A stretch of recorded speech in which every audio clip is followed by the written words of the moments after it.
There comes a moment, quiet, almost imperceptible, when the noise of the world becomes unbearable.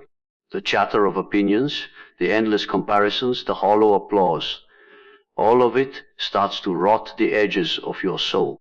You begin to see it clearly that every voice trying to shape you, every judgment trying to define you, has led you further away from who you truly are.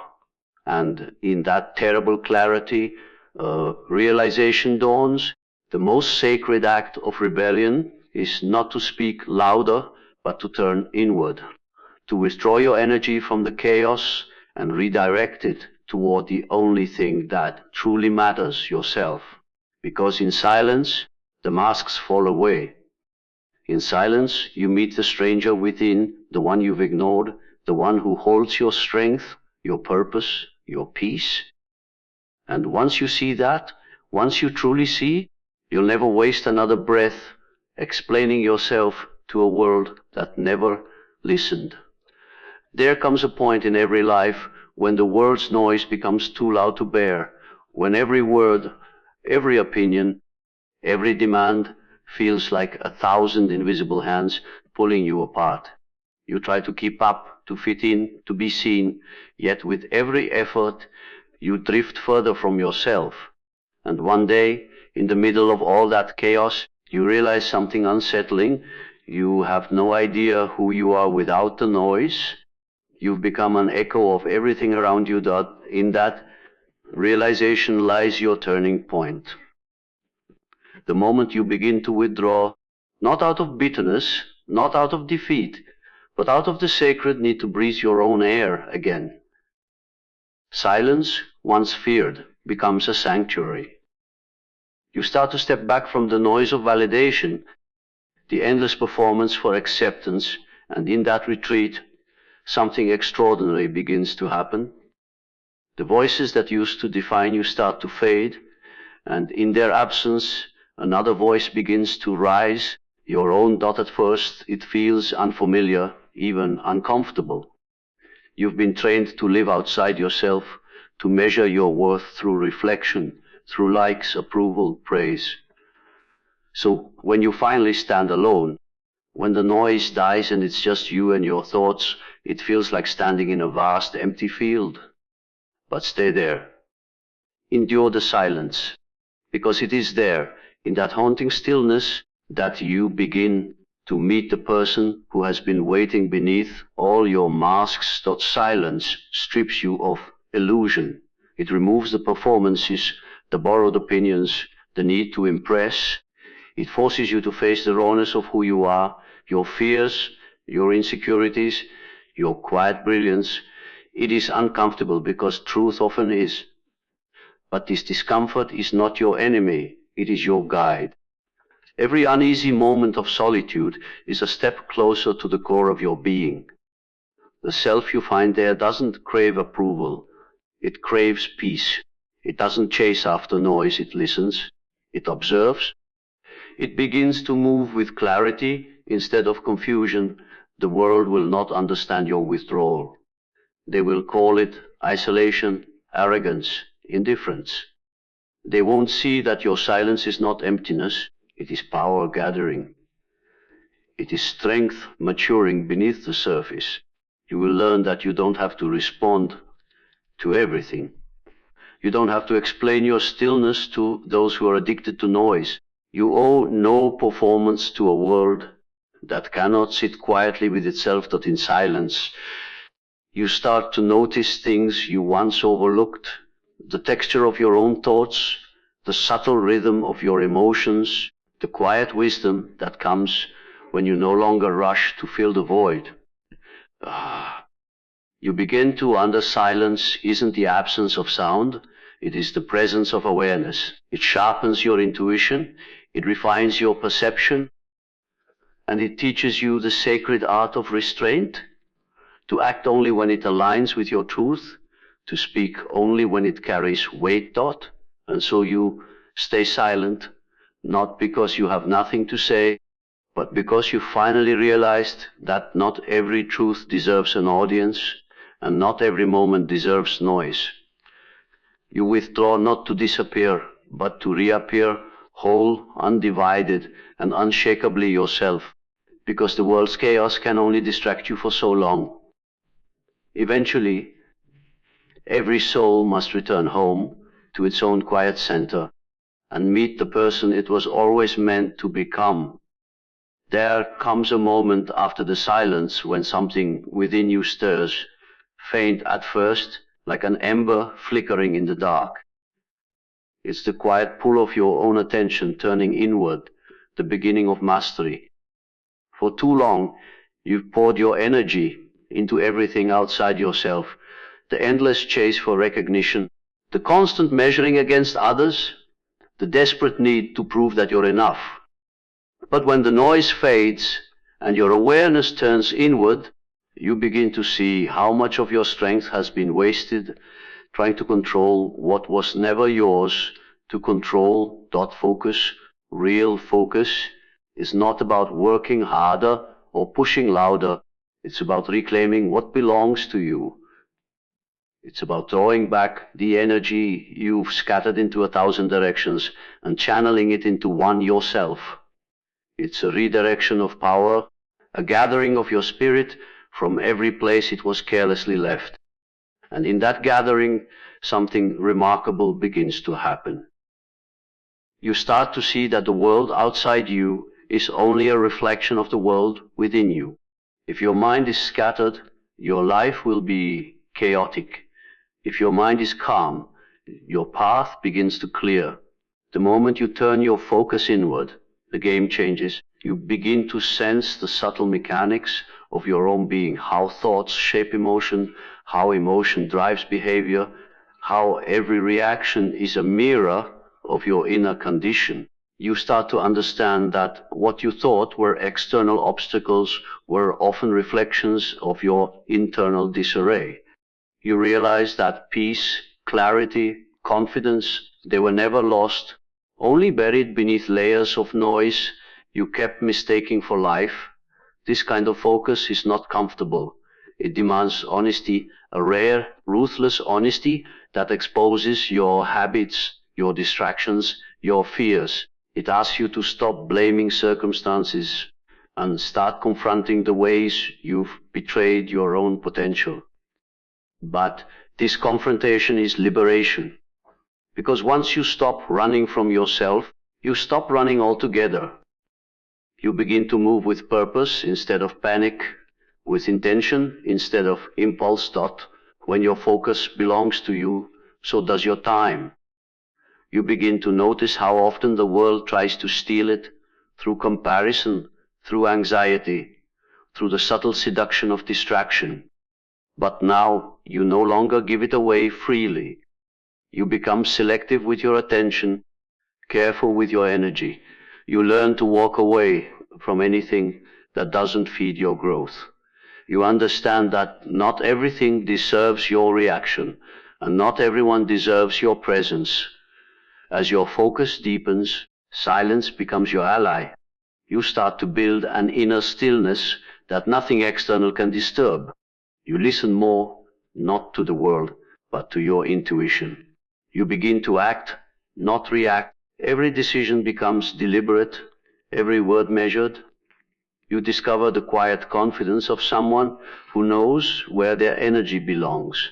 And when others look at you, calm, unbothered, self-contained, they won't understand. They'll think you've changed. But the truth is, you finally return to yourself, because mastery is not about dominance. It's about alignment. It's the state of being where your thoughts, emotions, and actions move as one. It's the clarity that comes when your focus is no longer scattered across the noise of the world, but anchored in the stillness of your own awareness. And when that happens, you stop chasing, because everything you were searching for begins to rise from within you, quiet and certain, like dawn breaking after a long night. There comes a time, once you've reclaimed your focus, when solitude stops feeling like a punishment and begins to feel like a return. The silence that once felt heavy now feels sacred, a place where you can finally hear the quiet hum of your own existence. In a world that glorifies constant connection, solitude is treated like something to escape from, a void to be filled. But those who dare to sit within it, who dare to be alone without needing distraction, discover that solitude is not loneliness, it is self-reclamation. You begin to realize how rarely people are truly alone with themselves. Even in their solitude, they reach for noise, a screen, a voice, a distraction, anything to avoid the raw encounter with their own being. But when you learn to sit in the quiet, when you resist the urge to fill the stillness, you start to feel something awaken inside you. It's faint at first, like remembering a language you once knew but forgot how to speak. It's the language of your own essence. And as you listen, as you let that silence expand, you start to recognize the patterns of your mind, the rhythms of your heart, the pulse of something eternal within you that was always there, but drowned beneath the noise of others' thought. Solitude teaches you what company never can, the depth of your own presence. It reveals what you've been running from and what you've been yearning for. It shows you that the loneliness you feared was never the absence of people. It was the absence of yourself. And when you return to yourself truly and fully, you stop needing to be validated, understood, or approved. You become whole within your own boundaries. You stop asking the world to mirror your worth because you've seen it reflected clearly in your own silence. In solitude, you also begin to feel the difference between connection and attachment. You understand that love doesn't demand possession, that peace doesn't require company, and that presence doesn't depend on proximity. You realize that most relationships crumble not from lack of affection, but from a lack of self-awareness, from people trying to merge before they've met themselves. Solitude heals that fracture. It restores your inner gravity so that when you do connect, you do so without losing yourself. The deeper you go into solitude, the more you begin to see how much of your life has been built on noise, how much of your identity was shaped by expectation, how much of your desire was inherited from the crowd. And so, piece by piece, you begin to dismantle it. You strip away the borrowed dreams, the false identities, the unnecessary fears. What remains is something raw, something real. You unmasked and unbent by the weight of the world. That solitude gives you back your reflection. Not the polished one you show others, but the unfiltered one that shows your truth. You begin to notice how your mind softens when it's not performing, how your thoughts deepen when they're not interrupted, how your emotions reveal their wisdom when you're not silencing them for the comfort of others. You realize that the most intimate conversation you will ever have is with your own soul dot, and so you stop running from the quiet. You stop mistaking solitude for emptiness. You learn to sit with yourself as if you were your own oldest friend, patient, curious, and kind. Because in that stillness, you don't lose yourself, you recover yourself.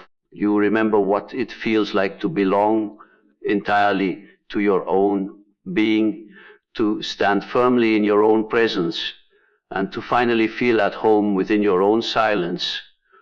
The more time you spend in solitude, the clearer it becomes how much of your life has been drained by the weight of other people's opinions. You start to see how often you bent your own truth to fit into the expectations of others, how often you traded your peace for their approval. And when that realization strikes, it cuts deep, because you begin to see the quiet tragedy of it all. How much of your potential has been spent trying to be understood by those who were never meant to understand you? Every glance of judgment, every word of criticism, every unspoken comparison, they once carried power over you. They shaped your choices, clouded your instincts, and built invisible cages around your dreams. You gave your energy away piece by piece, trying to explain yourself to people who only saw what they wanted to see. But as you grow in silence, as you return to yourself, you realize that every moment you spend worrying about how others perceive you is a moment stolen from your own becoming. And that is the quiet theft that destroys most lives, not failure, not rejection, but the slow erosion of self through constant justification. When you stop feeding on validation, something shifts inside you. The energy you once spent managing perception starts flowing back into your own growth. You begin to feel lighter, sharper, more alive. You stop living as a reflection of the crowd and start living as an embodiment of your truth. The opinions that once pierced through you now pass like wind through trees. They touch you, but they no longer shake you, because you finally understand that no one can see you clearly from the outside. The world only sees fragments, projections, their own shadows cast upon your light dot, and when that understanding roots itself deeply in you, you stop defending yourself. You no longer explain your silence, your choices, or your path. You realize that explanation is a subtle form of pleading, an unspoken request for acceptance. But when you know yourself, acceptance becomes irrelevant. The only thing that matters is alignment, that what you think, feel, and do are no longer divided. That is where true power lives. There will still be voices trying to pull you back into their noise. They will provoke, question, misunderstand, because your stillness threatens the restless. Your independence unsettles those who rely on approval for identity. But you will not respond. You will not fight for validation. You will not dim your light to comfort their confusion. Because you've learned that the moment you argue for your worth, you've already forgotten it. Instead, you begin to conserve your energy. You move through the world quietly, deliberately. Every step, every action, every word becomes intentional. You realize your attention is currency, and you no longer spend it cheaply. You stop reacting to every distraction, every provocation, every judgment that tries to lure you into noise. You understand now that the world feeds on reaction, and silence starves at dot, and through that silence, your power begins to deepen. You no longer need to prove who you are. Your presence does that for you. You walk through life anchored, untouchable, unshaken by the ever-changing weather of others' opinions. You live not for applause, but for authenticity. And the irony is, when you stop seeking validation, you become magnetic.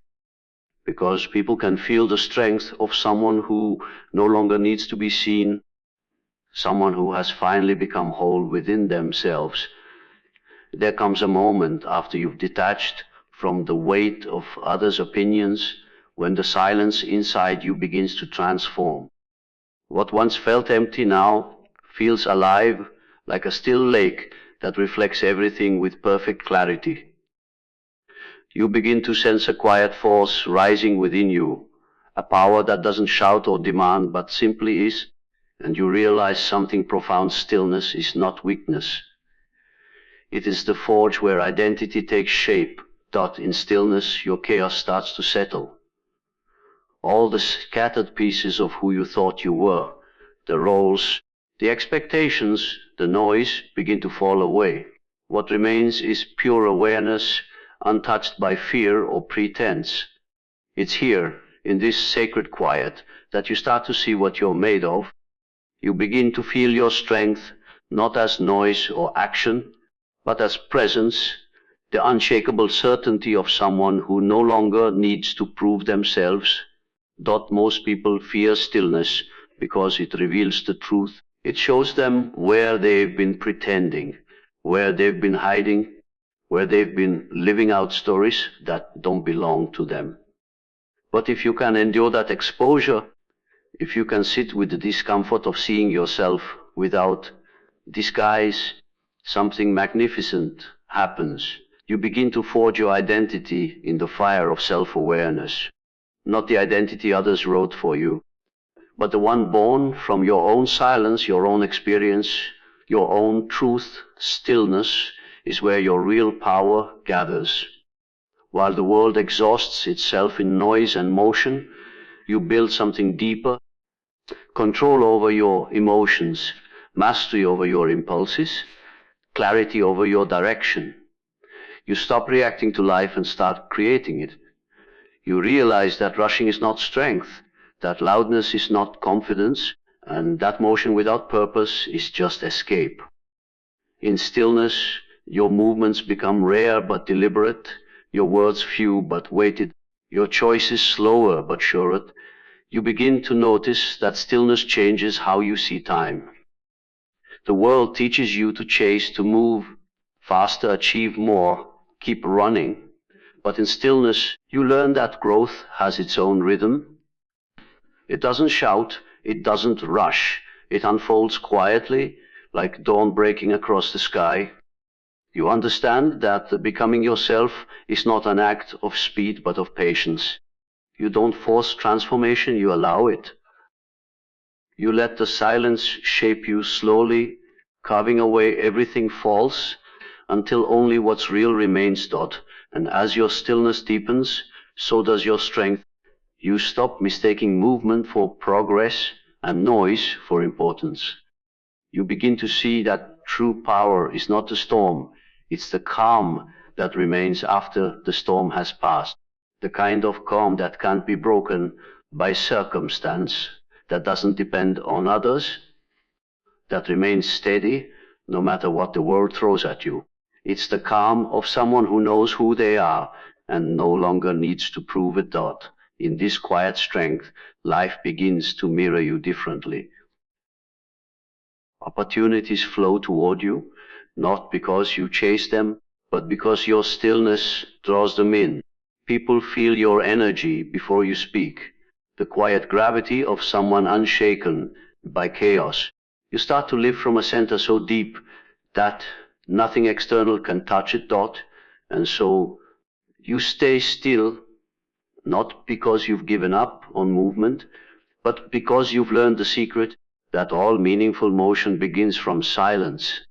Every action worth taking, every word worth saying, every path worth walking emerges from the steady ground of a mind at peace. Stillness is not the absence of life, it is the space where life gathers its strength before it rises again. As the stillness within you matures, something extraordinary begins to awaken, a kind of awareness that feels both ancient and new. You start to realize that silence was never emptiness, it was depth waiting to be heard.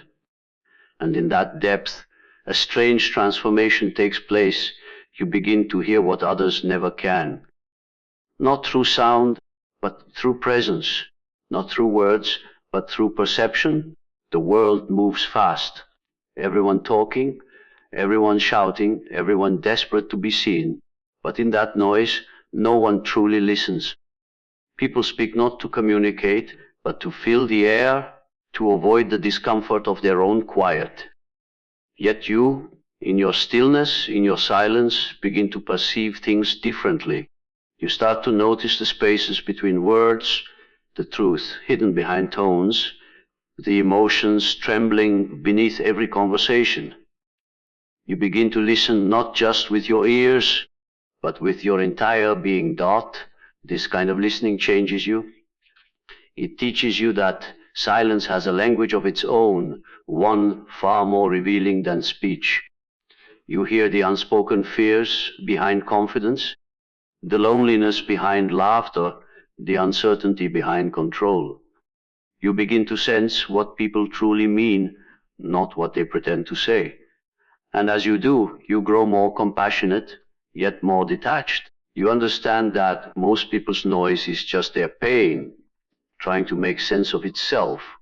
And so, instead of reacting, you observe. Instead of judging, you understand that silence refines your perception. You begin to see the patterns that guide human behavior, the cycles of insecurity, the masks of ego, the endless seeking for validation that keeps people trapped. You see how much energy the world wastes running from itself, trying to drown out the very silence that could heal it. And in that realization, you feel something shift to you, no longer crave to be part of that noise. You would rather listen deeply, quietly, and move with precision instead of panicked. When you learn to hear what others cannot, you stop engaging in empty conversations. You start valuing the pauses, the moments of reflection, the quiet exchanges that reveal more than 1,000 words ever could. You begin to understand that silence is not the absence of dialogue, it's the essence of understanding. In silence, communication becomes clearer, purer, stripped of the ego's need to dominate. You learn that true wisdom rarely speaks loudly, it whispers softly and steadily into the heart that knows how to listen. And as your awareness sharpens, you realize that the same silence that allows you to hear others more deeply also helps you hear yourself more clearly. You start to detect the subtle currents within your own mind, the shifts of thought, the echoes of intuition, the quiet guidance of something deeper than reason. You begin to sense when to act and when to wait, when to speak and when to remain silent. You start moving not from impulse, but from knowing. This kind of inner hearing becomes your compass. While the world drowns itself in noise, you move through it like water, untouched, observant, precise. You speak less, but when you do, your words carry weight because they are born from silence, not from chaos. People will notice the difference, though they won't understand it. They'll feel the calm in your voice, the steadiness in your eyes, the quieter power in your presence. And that is the paradox of silence. The quieter you become, the more loudly your truth speaks. Because silence is not withdrawal, it is mastery of sound. It is the moment when noise no longer rules you, when perception becomes your greatest strength, and when you finally understand that the one who listens, truly listens, always sees more than the one who speaks. And then, after the silence has taught you how to listen, truly listen, something remarkable begins to rise within you. A strength, quiet but unshakable, begins to form in the depths of your being. It's not the kind of strength that roars, it's the kind that endures. You start to understand the final truth of this journey, that the one who conquers himself commands the world, for the world outside you is only a reflection of the world within you. If your mind is restless, life feels chaotic. If your heart is clouded, everything seems uncertain. But when you begin to master yourself, your thoughts, your reactions, your emotions, you realize how much power you actually hold. You no longer fight the world to find peace. You bring peace to the world by mastering your own inner weather. The storms may come, but they can no longer reach you. Self-conquest is not a battle of domination, but of understanding. It is not about suppressing what you feel, but about knowing what drives those feelings, the fears that whisper beneath anger, the wounds that hide beneath pride, the insecurities that masquerade as ambition. When you face these parts of yourself without denial, when you stand in front of your shadow and do not flinch, you begin to gain real authority over your being. You learn that discipline is not restriction, it is freedom. It is the ability to choose your response instead of being ruled by impulse. And that is how power is born, not through control over others, but through mastery of the self. You stop being pulled by the tides of emotion or the expectations of the crowd. You start moving with intention, guided by inner clarity, rather than external noise. You realize that your peace is not something to be found, it's something to be kept. And keeping it requires vigilance, presence, and courage to face yourself honestly every single day. As this mastery grows, your relationship with the world begins to change. You stop reacting to negativity with more negativity. You stop meeting hostility with defense. You respond from awareness, not from ego. You start to notice that the world bends differently before someone who is centered. It softens, it yields, because it senses something unshakable. People who are ruled by their chaos are drawn to those who are ruled by calm. You become a mirror, showing them what peace looks like, though they may not understand how you found it. There is a quiet dignity that comes with mastering yourself. You no longer need to prove your worth because your actions speak it. You no longer need to explain your choices because your stillness justifies them. You no longer seek recognition because your fulfillment comes from within. You realize that freedom was never about having control over everything. It was about no longer being controlled by anything. This is what it means to conquer yourself, to reach a point where the world no longer dictates your mood, your direction, your sense of purpose. You become sovereign in your own mind. You stand unmoved amid chaos, untouched by manipulation, unbroken by failure. You can walk through storms without losing your balance because your center is no longer outside you, it's within you. And once you reach that state, something almost mystical happens. Life itself begins to align with your calm. Situations flow, challenges become teachers, and everything that once felt like resistance now becomes rhythm. Because when you master yourself, you stop fighting the current, you become the current. And the one who becomes the current does not need to control the world. The world begins to move with him. And now you stand here, not as who the world told you to be, but as who you have finally become. You have walked through the noise, through the silence, through the fire of your own becoming, and you have arrived whole, awake, unshakable. You have learned that power is not found in control, but in calm, that greatness is not born in noise, but in stillness, and that the most extraordinary transformation begins the moment you turn inward and decide, enough of chasing shadows, enough of seeking approval, enough of dimming your light for those afraid of its brightness. This is the moment you rise, quietly, steadily, with the kind of power that needs no announcement. From this day forward, let your silence speak your strength. Let your focus carve your path. Let your stillness become your storm. Because the truth is simple. The world does not change when you shout louder. It changes when you become louder in presence, deeper in purpose, and unstoppable in peace. So walk with that fire beneath your calm, that certainty beneath your silence. Build yourself so completely that no chaos can touch you and no doubt can move you. You are no longer waiting for the world to give you power. You are the power. You are no longer seeking the path. You are the path. And now the world will move with you. Good luck on your journey of becoming.